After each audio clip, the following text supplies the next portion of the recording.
오늘 하나님의 말씀은 요한계시록 1장 1절에서 8절입니다. 제가 읽겠습니다. 예수 그리스도의 계시라. 이는 하나님이 그에게 주사 반드시 속히 일어날 일들을 그 종들에게 보이시려고 그의 천사를 그 종 요한에게 보내어 알게 하신 것이라. 요한은 하나님의 말씀과 예수 그리스도의 증거, 곧 자기가 본 것을 다 증언하였느니라. 이 예언의 말씀을 읽는 자와 듣는 자와 그 가운데 기록한 것을 지키는 자는 복이 있나니 때가 가까움이라.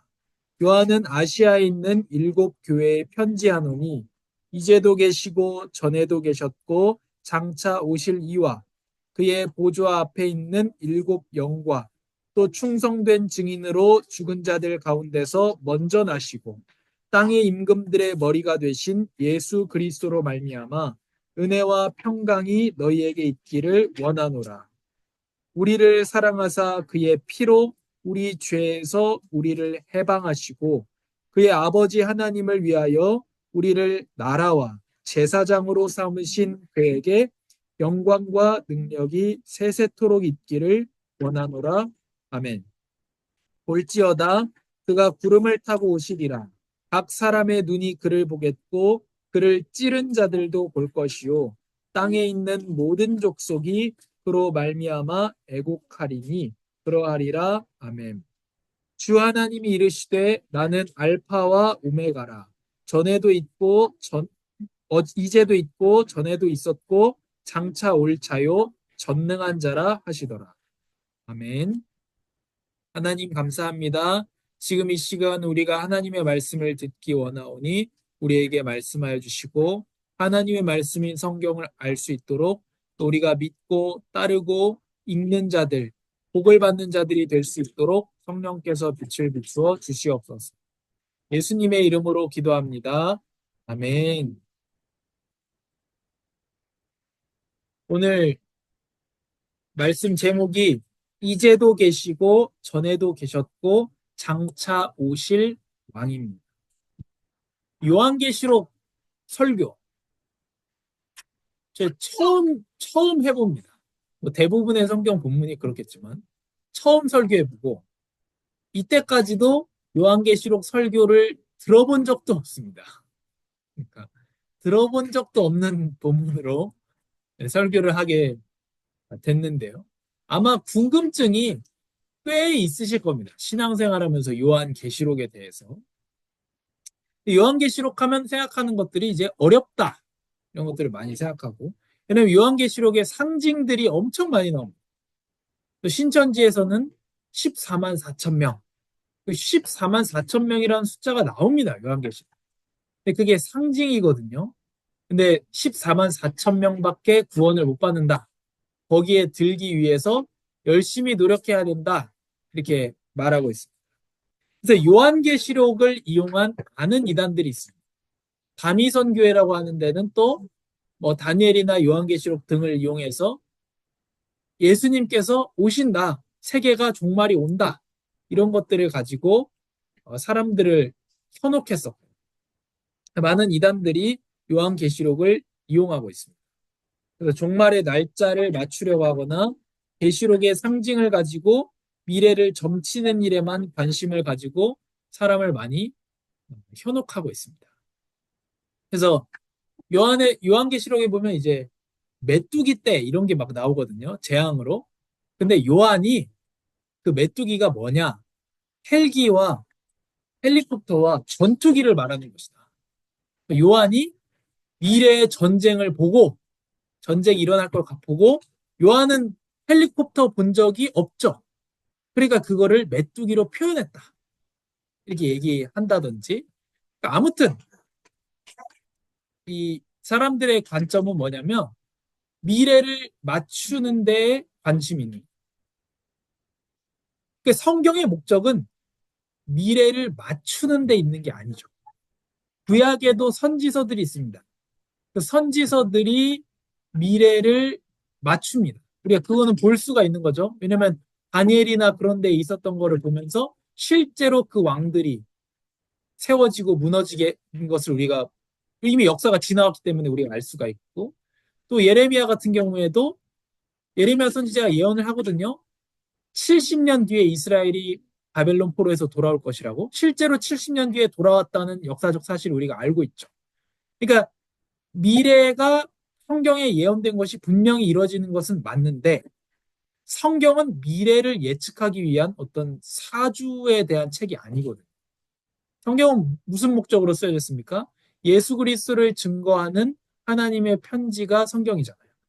근데 요한계시록의 다른 선지서하고 요한계시록의 이런 예언적인 내용이 좀 다른 건 뭐냐면, 요한계시록이 제일 마지막에 써졌기 때문에 가장 최신에 쓰여진 성경은 우리의 미래를 어떻게 말하고 있는가가 궁금한 거죠, 사람들이. 그러니까 미래를 궁금해하는 거는 뭐 사람의 본성 아니겠습니까? 근데 그거를 하는 데에 성경의 목적, 요한계시록도 성경이기 때문에 성경의 목적이 아닌 미래를 점치는 데 이용하는 이런 이단들이 많다는 거죠. 그렇게 점치려고 하다 보니까 요한계시록을 통해서 계시록이 어렵다 이런 생각들을 많이 하게 됩니다. 근데 다 성경이 그런 것처럼, 다른 65권이 그런 것처럼 요한계시록도 다른 성경과 똑같은 점이 많이 있습니다. 물론 특별한 점도 있지만. 그래서 첫 번째로요. 요한계시록은 미래를 점치기 위한 책이 아닙니다. 요한계시록의 저자는 요한이다 이렇게 나옵니다. 근데 설명이 없어요. 이때 당시에 요한은 흔한 이름입니다. 흔한 이름인데 아무 설명 없이 나 요한이다. 그 말은 뭐냐면 요한이라고 얘기하면 이 편지 누가 썼는지 다 안다는 말이죠. 그랬을 때 소아시아 에베소 교회의 감독이었던 사람이 요한이기 때문에, 그래서 소아시아 교회, 에베소 교회가 또 있었죠. 그러니까 소아시아 교회에서 설명이 필요 없는 요한이 누구냐? 바로 사도 요한입니다. 네, 사도 요한이 쓴 책이고요. 누가 받는 사람이냐면 소아시아의 7교회를 포함한 보편적 교회입니다. 소아시아의 교회가 7개만 있는 게 아니고 더 있습니다. 뭐 골로새 교회도 있고요. 근데 7교회를 말하는 것은 7교회에서 이 편지 요한계시록을 돌려보라 이렇게 말하거든요. 그걸 회람서신이라고 말하는데, 그래서 어쨌든 보편적 교회입니다. 보편적 교회는 뭘 말하는 거냐면 어, 전체 교회를 얘기하는 거예요. 예수님 안에서 죽은 사람, 그리고 지금 이 땅에 살아가면서 예수님을 믿는 사람, 앞으로 믿을 사람, 심지어 태어나지 않았는데 앞으로 하나님의 선택을 받아 구원을 받을 사람까지 다 포함해서 보편적 교회라고 해요. 이걸 우리가 아, 사도신경 할 때, 그러고 보니까 오늘 사도신경을 안 했는데, 사도신경 할 때 우리가 고백하죠. 공회를 믿사오며. 그 영어 번역으로 보면 홀리 카톨릭 처치라고 돼 있습니다. 그래서 사도신경은 카톨릭에서 만든 것이다. 이건 잘못된 것이다. 이렇게 말하는 아주 무식한 사람들이 있는데, 그 카톨릭 처치는 로마 카톨릭을 말하는 게 아니고 공교회, 공회, 보편교회를 말하는 겁니다. 보편교회는 구원받은 성도 모두를 얘기하는 거예요. 심지어 죽은 성도까지, 아직 안 태어난 성도까지 다 포함해서 보편적인 교회, 또 보이지 않는 교회 이렇게 말합니다. 보이는 교회는 뭐냐면 이렇게 같이 예배를 드리고 있는 우리 이 땅에 살아있는 우리를 보이는 교회라 그러고, 보이지 않는 교회라 그러면 과거, 현재, 미래의 모든 택함 받은 성도를 보이지 않는 교회 또는 보편적인 교회, 공회 이렇게 말하는 겁니다. 그래서 이 책은 실제로 요한계시록은 실제로 소아시아 7교회에 보내졌던 회람서신. 그러니까 실제 이걸 받는 사람이 있었다는 거예요. 미래에 대한 맞추기 위한 책이 아니에요. 그래서 지금 미래를 예측하기 위해서 이 책을 사용하려고 하면 안 되고 1차 청자인 7교회에 보냈다는 사실을 주목해야 됩니다. 그래야 우리가 이 성경에서 전하고 있는 복음을 왜곡하지 않고 알 수 있습니다. 오해가 있는데요. 요한계시록을 미래에 해당하는 책으로만 보다가 많은 이단이 생겼습니다. 이 사람들은 오직 상징의 의미를 파악하는 일에만 몰두합니다. 자, 하나님께서 요한계시록을 통해서 미래만 말씀하시는 게 아닙니다. 다니엘에서 말씀하셨던 인자 같은 이. 그래서 우리가 다니엘이라고 하면은 다니엘서라고 하면 1장, 3장, 6장밖에 모릅니다. 거의. 6장은 사자굴이고 1장은 금식했는데도 피부가 좋은 것이고요. 6장에 이제 예루살렘을 향해서 창문을 열어놓고 기도한 장면들이 나오죠. 근데 다니엘서는 선지서거든요. 근데 1장부터 1장, 3장, 6장에는 선지적인 내용이 아닙니다. 그럼 선지적인 내용은 언제 나오냐? 7장부터 12장까지만. 그러니까 우리 다니엘서의 거의 반토막만 잘 알고 있는 거예요. 다니엘 하면 사자굴. 근데 사실 다니엘에서 오히려 더 중요하다고는 할 수 없지만 다니엘의 선지서 되게 만드는 예언적인 부분은 7장부터 12장까지 나오거든요. 거기 인자 같은 이가 나오는데 계시록에도 그런 인자 같은 이, 사람의 아들 같은 이에 대한 말씀을 하고 있고 그래서 과거에 대한 내용도 나옵니다. 계시록에. 소아시아 7교회에 썼기 때문에 현재의 그때 소아시아 7교회는 로마의 핍박을 받고 있었기 때문에 로마의 핍박에 대한 이야기도 나옵니다. 그리고 미래에 대한 이야기도 나옵니다. 하나님은 과거와 현재와 미래의 역사까지 모두 주관하십니다. 성경도 요한계시록도 과거의 교회, 현재의 교회, 미래의 교회 전부에게 주시는 거예요. 보편교회에게 주시는 거죠. 그래서 창세기 같은 경우에 실제로 아브라함에게 주셨던 복음, 너의 씨로 말미암아 모든 민족이 복을 받을 것이다. 그 복음이 아브라함 실제 역사 속 인물인 아브라함에게도 복음이 되고 그것을 모세를 통해서 처음 듣는 이스라엘 백성들, 출애굽한 이스라엘 백성들에게도 복음이 되고 창세기는 기록은 모세를 통해서 출애굽한 이스라엘 백성을 위해서 기록됐기 때문에 처음 창세기를 받는 사람들은 출애굽한 이스라엘 백성들이거든요. 그리고 그때부터 지금까지 모든 성도들에게도 복음이 되고 아직 지금부터 미래의 성도들에게도 복음이 되는 겁니다. 한 사람으로 말미암는 믿음으로 말미암아 받는 구원. 그것이 아브라함의 복이거든요. 아브라함의 복은 믿음으로 말미암는 구원을. 그래서 예나 지금이나 앞으로나 온 교회에 하나님께서 말씀하시는 것이 성경의 내용이고 요한계시록도 그렇습니다. 그래서 요한계시록은 계속 미래에만 대한 책이다, 미래에만 대한 책이다라고 생각하기 때문에 자꾸 요한계시록의 상징을 가지고 때려 맞추려고 하는. 그래서 막 음녀가 나오고 바벨론이 나오고 하거든요. 계시록에 앞으로 보겠습니다만 그거를 교황이다. 자꾸 아니면 아니다. 프리메이슨이다. 자꾸 이렇게 끼워 맞추려고 하는 문제가 있는데 교황일 수도 있습니다. 근데 그게 하나를 말하는 것이 아닙니다. 이때 당시에는 핍박자라고 하면 로마를 말하는 것이고 지금은 지금의 사람들이 또 있다는 거예요.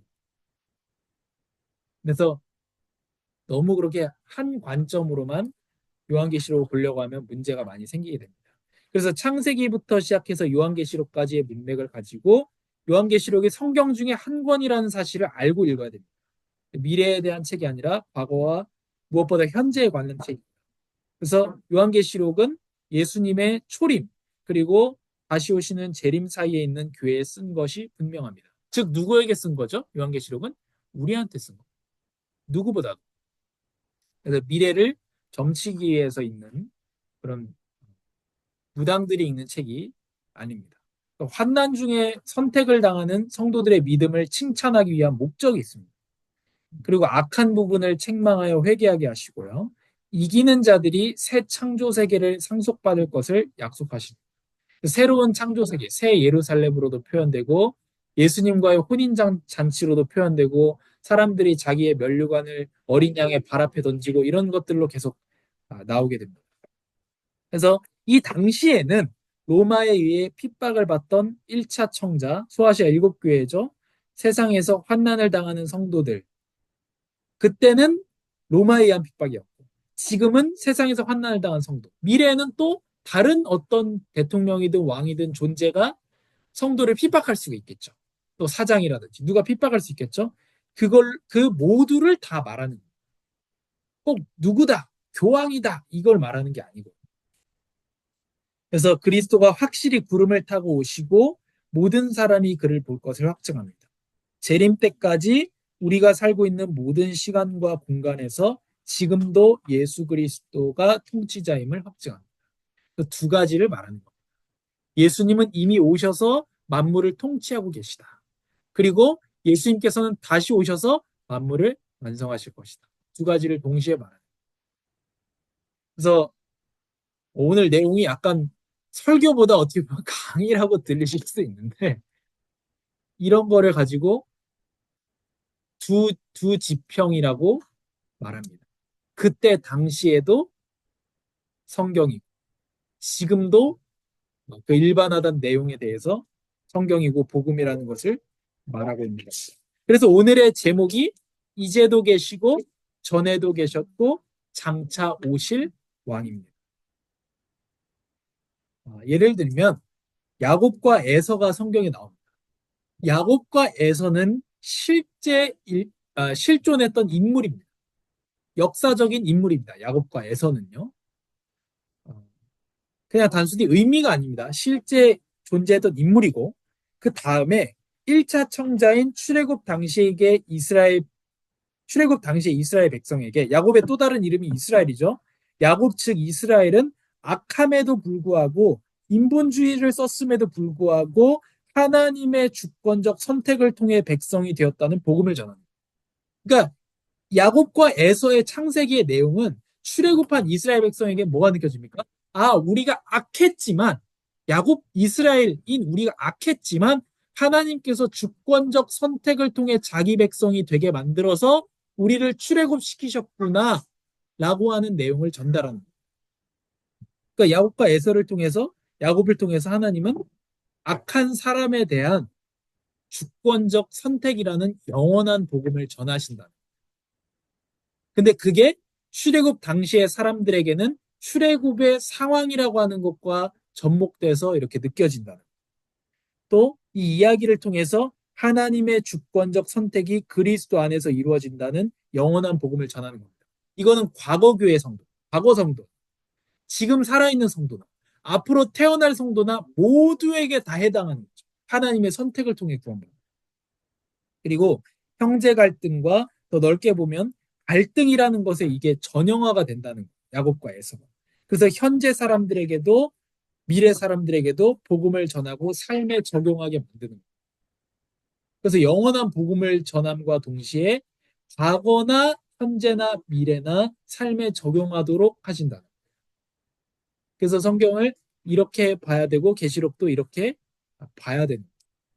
그래서 아니 아브라함한테 복을 줬는데 그게 나하고 무슨 상관이지? 너로 말미암아 모든 민족이 너의 씨로 말미암아 복을 받을 것이라는 게 나한테 한 약속이 아니잖아요. 아브라함한테 한 약속이지. 그게 어떻게 적용되는가 했을 때에 믿음으로 말미암는 그리고 아브라함의 씨, 곧 예수 그리스도로 모든 민족이 복을 받게 되는데 나도 그 복을 받는 사람 중에 하나가 됐다는 이건 영원한 내용이죠. 그리고 우리의 삶에서의 적용. 이게 이런 식으로 창세기든 계시록이든 뭐 로마서든 어디든 간에 하나님께서는 과거 성도, 우리 그리고 미래의 성도에게 동시에 말씀하신다는 것. 또한 그들의 삶에 적용할 수 있도록 말씀을 주신다는 겁니다. 이게 오늘 좀 긴 내용이었는데 아, 왜냐하면 계시록에 대한 오해가 많기 때문에 그렇습니다. 이렇게 이해해야 계시록을 제대로 볼 수 있는 거죠. 두 번째로 계시록을 통해서 전하시는 영원한 복음입니다. 오늘 제일 중요한 내용이죠. 오늘 본론 중 본론입니다. 먼저 예수 그리스도의 계시라 이렇게 시작합니다. 그래서 예수 그리스도의 계시를 읽고 듣고 믿으면 복이 있습니다. 이 책의 장르는 계시죠. 묵시라고도 표현하는데 보이지 않는 것을 밝히는 겁니다. 계시는요. 계시는 보이지 않는 걸 밝히는 겁니다. 우리가 하나님을 어떻게 알 수 있습니까? 하나님이 우리에게 자신을 보여주기 때문에 우리가 하나님을 인식할 수가 있는 겁니다. 하나님이 우리에게 스스로를 보여주지 않으면 우리는 하나님을 인식할 수가 없습니다. 근데 중요한 건 뭐냐면 보이는 것들은 보이지 않는 것들로 말미암아 되었습니다. 그래서 보이지 않는 것을 아는 게 중요한데 하나님께서 밝혀주셔야 알 수 있고 그런데 하나님께서 계시록을 통해서 우리에게 밝혀주신다는 거죠. 예수 그리스도가 책의 저자이시고 인간 저자는 요한입니다. 그래서 신자들에게 계시를 전달하십니다. 이 책의 메시지를 바르게 받고 믿는 자, 지키는 자에게 복이 있습니다. 하나님의 말씀이 보증하기 때문에 계시록의 예언은 반드시 일어나고 때가 이르렀기 때문에 속히 일어날 것입니다. 예수님은 선지자들을 통하여 계시된 분이시자 자신을 통해서 계시하시는 분입니다. 예수님이 두 가지 면에서 그런데요. 먼저 예수님을 통해서 하나님을 알게 하십니다. 나를 본 자는 아버지를 보았다. 나를 모르는 사람은 아버지를 모르는 사람입니다. 이렇게 예수님 말씀하셨고 다음으로 예수님 자신이 스스로 보이신 하나님이십니다. 그래서 예수님이 자신을 통해서 아버지를 계시하시고 예수님이 자신을 통해서 자신이 곧 하나님이시기 때문에 하나님을 계시하시는 것이 우리에게 복음입니다. 왜요? 예수님을 통해서 스스로 나타내신 예수님을 통해서 우리가 하나님을 알 수 있기 때문에 그렇습니다. 그리고 보내신 자 예수를 믿는 것이 구원이기 때문에 그렇습니다. 대속의 죽음과 부활의 증인 예수인데요. 아시아에는 골로새 등 7개가 넘는 교회가 있습니다. 그러니까 요한계시록은 7교회에 보내졌다고 되어 있지만 7교회를 비롯해서 보편적 교회, 즉 보이는 교회나 보이지 않는 교회 전체에 보내시는 예수님의 계시입니다. 그래서 하나님은 지금도 전에도 앞으로도 계셔서 항상 교회에 말씀하시는 이게 또한 우리에게 복음입니다. 하나님께서 과거나 지금이나 앞으로나 항상 교회에 말씀하시는 거죠. 갈 바를 모르는 우리에게 말씀하시는 겁니다. 유형교회, 무형교회. 사실 뭐 기독교인들에게나 의미 있는 말이지만 이런 말을 많이 합니다. 그래서 흔하게 얘기하는 게 뭐냐면 무형교회는 성도다. 유형교회는 예배당이다. 또한 그들의 표현으로 성전이다. 이런 말을 많이 합니다. 아닙니다. 성전은 한 번도 교회였던 적이 없습니다. 한 번도 구약이든 신약이든 성전은 단 한순간도 교회였던 적이 없습니다. 한 번도 없습니다. 성전이 교회였던 적. 성경 어디에도 구약에도 없습니다.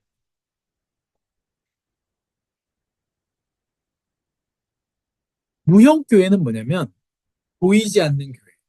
곧 아까 말씀드린 것처럼 과거에 예수 믿고 죽은 성도들, 아직 안 태어난 성도들, 지금의 성도를 다 포함한 우주적인 교회를 무형교회라고 얘기하고 유형교회는 뭐냐면 함께 모여서 예배하는 우리의 눈으로 확인할 수 있는 공동체를 말합니다. 그래서 유형교회든 무형교회든 뭐죠? 다 성도만 얘기하고 있습니다. 성도만 얘기하고 건물을 교회라고 부를 수 없습니다. 유형교회 건물이 아닙니다. 아무튼 예수님은 죽기까지 충성된 증인입니다. 여기 5절에 나옵니다. 예수님은 죽기까지 충성된 증인입니다. 예수님은 죽은 자들 가운데서 먼저 나시고 땅의 임금들의 머리가 되십니다. 성도들은 예수님의 증인으로서 그와 함께 우리가 죽음을 이기게 됩니다. 그게 우리에게 주는 하나님의 평강입니다. 우리가 세상 속에서 환난을 당하나 예수님께서 이미 세상을 이기셨기 때문에 우리가 이길 것이다 라는 것이 평강이고 우리를 전적으로 지배하고 있는 사람들조차 예수님의 주관 아래에 있다는 사실에서 평강을 얻습니다. 그럼 소아시아 7교회는 어떤 평강을 얻었을까요? 로마 황제도 하나님의 손 아래에 있다라는 것에서 평안을 누리는 것이고 우리는 어디서 얻겠습니까? 뭐 우리를 억압하는 자든 뭐 사장이든 누구든 간에 그 사람도 하나님의 손, 예수 그리스도의 손 아래에 있구나 라는 데서 평강을 누리는 것이고 우리 미래의 성도들은 또 어떻겠습니까? 아, 그때는 또 다른 사람이겠죠? 우리를 핍박하는 자들이 하나님의 손 아래에 있구나 라는 것을 알 수 있는 거예요. 그래서 예수님께서 사도행전 1장 8절 우리 잘 알죠? 오직 성령이 너에게 임하시면 땅끝까지 이르러 내 증인이 되리라. 말씀은 굉장한 거죠. 그래서 내 증인이 되리라 했습니다. 계시록 1장 5절에 보면 예수님이 증인이라고 해요. 충성된 증인이라고 말합니다. 근데 사도행전 1장 8절에 성령이 임하면 너희가 내 증인이 될 것이다. 이렇게 말합니다. 단순히 복음을 전하는 사람이 된다는 뜻이 아니고 예수님처럼 거룩하게 살고 충성되게 살고 부활의 영광에 동참할 자가 된다는 뜻입니다. 단순히 구원의 질, 구원의 길 이런 거의 일부분을 얘기하는 것은 불신자도 가능합니다. 그게 전도라고 한다면 불신자도 가능한 겁니다. 그래서 거룩하게 살고 죽고 그러나 거룩하게 살고 죽고 부활에 동참하는 것은 오직 성령이 아니면 불가능. 또 우리 성경에서 전도 이렇게 번역하고 있는 것은 무슨 뜻이냐면 복음화를 말하는 겁니다. 그래서 나의 복음화, 우리 가정의 복음화, 우리 사회의 복음화 이것을 전도다 이렇게 번역하고 있습니다. 그래서 내가 어떤 구원의 길 메시지 하는 것은 성령이 아니고서도 할 수 있는 일이에요. 불신자도 할 수 있습니다. 그러나 내가 복음화되고 내 가정이 복음화되고 내 직장이 복음화되고 사회가 복음화되는 것은 성령의 성령이 아니고서는 불가능. 그래서 오직 성령이 임하시면 너희가 내 증인이 되리라 했을 때는 단순히 전도한다, 복음 메시지 한다가 아니고 예수님처럼 거룩하게 살고 충성되게 죽고 부활의 영광에 동참한 자가 되는 것입니다. 이게 바로 예수님이 이렇게 증인의 삶을 사셨기 때문에 그렇습니다. 다음으로 왕의 오심에 대한 선포인데요. 예수님께서는 오늘 우리 찬양한 174장처럼 우주적인 통치자로 구름을 타고 다시 오십니다. 왕이 처음 오셨을 때 백성들은 그를 알아보지 못하고 찔렀습니다. 그래서 찔렀던 자들도 그를 볼 것이다. 이렇게 말합니다. 땅의 모든 족속 중에 심판 아래 있는 자들은 애국하게 됩니다. 주의 날은 심판의 날인 동시에 기쁨의 날입니다. 선지서에 구약 선지서에 수도 없이 주의 날이라는 말이 나옵니다. 그런데 그의 주의 날은 심판의 날이면서 기쁨의 날입니다. 왜냐하면 악인의 심판이 의인에게는 복이며 성도는 영화롭게 되기 때문입니다. 심판이라는 것이 어떤 부정적인 의미만 있는 것이 아니라 악인에 의해서 고통을 당하던 의인에게는 악인의 심판이 기쁨인 것입니다. 예수님은 주 하나님이시며 알파와 오메가이십니다. 그래서 나무로 된 그 뭐죠? 강대상에 보면 A 그리고 이렇게 생긴 모양이죠. 그게 알파벳이 아니라 헬라어의 알파 그리고 오메가의 대문자를 써놓은 거거든요. 이렇게 돼 있는 게. 어, 알파가 뭐냐면 제일 앞에 나온 우리로 치면 기억이에요. 그리고 오메가는 히읗입니다. 그러니까 알파와 오메가란 말은 기억부터 히읗까지. 그러니까 처음부터 끝까지를 말하는 거예요. 예수님 모든 역사의 시작인 창조주이시면서 목표이시고 히브리서 12장에 보면 어, 구원의 창시자다. 그래서 예수님은 우리를 창조한 창조주이면서 우리를 구원한 분이시면서 우리의 목표입니다. 그래서 만물은 예수님을 위해서 지음받았고 모든 역사는 예수님을 영화롭게 하는 방향으로 움직이고 있습니다. 그럼 우리의 삶에 이런 일이 왜 일어나는가? 사회에 이런 일이 왜 일어나는가 했을 때 예수님의 영광을 위해서 이렇게 보면 정확합니다.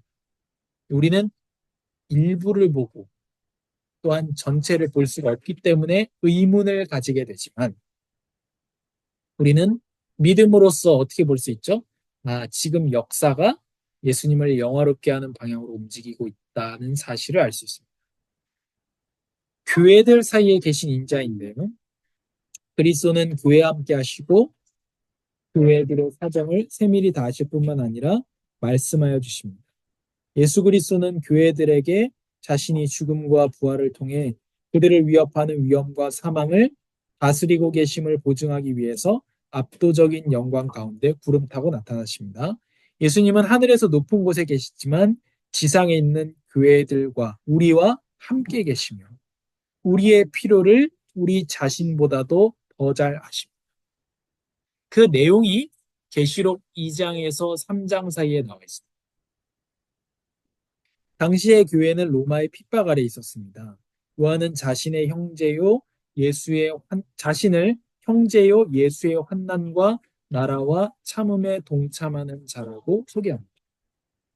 그래서 우리가 세상에서 고통을 당하면서 예수님을 따르는 우리가 예수님의 십자가를 따라서 환난을 당하는 것이 지극히 당연하다는 사실을 알아요. 우리는 하나님의 통치를 받으면서 소망을 가지고 참습니다. 하나님 나라에서 제일 중요한 것은 하나님의 통치입니다. 요한은 본 것과 지금 있는 것과 장차 될 일을 기록할 명령을 받습니다. 계속해서 요한계시록이 미래를 점치게 한 책이 아니라 과거, 현재, 미래를 관통하는 예수 그리스도의 통치를 전하는 복음임을 말씀하십니다. 세 번째로 우리 아름다운 교회를 포함한 교회의 예수님께서 하시는 말씀입니다. 예수님은 요한을 통해서 소아시아 7교회를 포함해서 보이지 않는 교회 전체에 말씀하십니다. 성도는 세상에 속하지 않았고 오히려 세상에서 예수님의 부름을 받았기 때문에 세상의 미움을 받는 것이 일반적입니다. 환난 중에 성도의 소망은 무엇이냐? 예수님께서도 고난을 당하셨으나 사망을 이기고 승리하셨다. 우리도 그를 닮은 모습으로 부활 영광을 얻을 것이라는 것입니다. 하나님은 알고 계시고 우리에게 말씀하시고 그리고 갚으십니다. 미래에 심판하실 뿐 아니라 지금도 만국을 주님의 영광을 위해서 통치하고 계십니다. 그래서 세상의 어려움 속에서 어디로 갈 바를 모르는 교회의 말씀을 주신 예수님께 감사하고 처음 사랑을 상실하고 거짓 가르침을 따르며 죽은 행위, 미지근한 신앙생활에서 교회를 거니시고 알파와 오메가이시며 좌우의 날성검을 가지시고 참된 증인이신 예수께로 회개합시다. 처음 행위를 가지고 그리스도가 하신 일을 끝까지 굳게 붙잡고 지키고 죽도록 충성하는 한 주간이 되기를 바랍니다. 하나님, 감사합니다.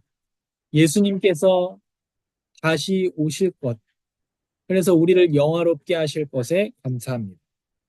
뿐만 아니라 지금도 우리와 함께 계시며 하늘에 계시지만 우리 교회 사이에 거니시고 우리가 세상 속에서 또한 각종 어려움 가운데서 살아갈 때에 교회 가운데로 다니시면서 예수님께서 우리의 필요를 아시고 우리의 기도를 들으시고 필요를 채워주실 것에 감사합니다.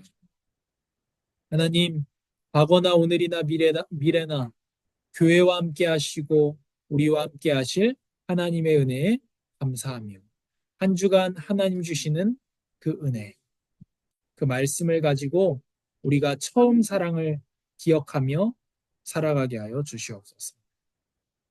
연약한 우리가 육신을 가지고 한 주간 살아야 됩니다. 하나님께서 우리에게 은혜를 더하여 주시고 하나님께서 우리 성도들을 붙들어 인도하여 주시옵소서. 우리의 필요한 모든 것 주님 앞에 간구하오니 하나님께서 채워 주시옵소서. 예수님의 이름으로 기도합니다. 아멘.